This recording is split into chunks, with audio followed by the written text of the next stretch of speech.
সংবাদ এবং মিডিয়ার স্বাধীনতা খুবই জরুরি। আমরা যারা 90s-এ বড় হয়েছি, 69-এর মুস্তফা সরওয়ার ফারুকীকে আমরা বেশি কানেক্ট করতে পারি। স্পেশালি বাংলাদেশি মানুষ, আমাদের জন্য এটা খুবই পরিচিত গল্প। মাত্রই দেখলাম, ভালো লেগেছে। কারণ টেলিভিশনের পরে মনে হয় অনেক দিন টিপিক্যাল যে মুস্তফা সরওয়ার ফারুকীর যে মেকিং, ওনার যে চার্নটা, সেটা হচ্ছিল না। একটু উনি অনেক বেশি কঠিন কঠিন সিনেমা বানাচ্ছিল। কিন্তু আমরা যারা 90s-এ বড় হয়েছি, আমাদের কাছে তো আসলে ওই 69-এর মুস্তফা সরওয়ার ফারুকীকে আমরা বেশি কানেক্ট করতে পারি। তো আজকের ওই কাজটা দেখে সেই পুরান ফারুকী ভাইকে খুঁজে পেয়েছি। সমাজের কতটুকু উপযোগী সেটা তো আসলে আমি বলতে পারবো না, কিন্তু এখানে যা দেখলাম এতক্ষণ, এই সবগুলো মনে হচ্ছে আমরা এর আগেও দেখেছি। এখন আবার সেটাকে ক্যামেরার মাধ্যমে আমাদের সামনে দেখানো হচ্ছে। কারণ এই গল্পটা খুবই আমাদের, স্পেশালি আমরা বাংলাদেশের মানুষ, আমাদের জন্য খুবই পরিচিত গল্প।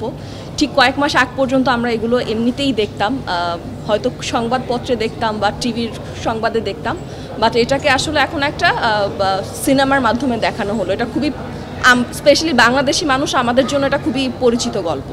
আসলে সংবাদ এবং মিডিয়ার স্বাধীনতা খুবই জরুরি। সেটা যে কোনো দেশে হোক, যে কোনো প্ল্যাটফর্মে হোক। আপনি যতক্ষণ মিডিয়াকে বা সিনেমাকে বা সংবাদকে মানে আটকানোর চেষ্টা করবেন, ততক্ষণ আসলে আমার মনে হয় না একটা দেশ কালচারালি আগাতে পারে। সো এখন যেহেতু এটা শুরু হয়েছে, আই হোপ যে এটার কখনো বন্ধ হবে না। কারণ আমাদের দেশে তো আবার অনেক কিছু চেঞ্জ হয়ে যায় সময়ের সাথে সাথে। তো আশা করব এটা চেঞ্জ হবে না, এটা কন্টিনিউ হবে। এই সংবাদপত্রের স্বাধীনতা কিংবা আমাদের যে ফিল্ম মেকিংয়ের যে স্বাধীনতা, এটা খুবই গুরুত্বপূর্ণ একটা জিনিস। একটা দেশকে কালচারালি যখন ইন্টারন্যাশনালি আপনি রিপ্রেজেন্ট করবেন, তখন এই জিনিসগুলো খুব গুরুত্ব পায়।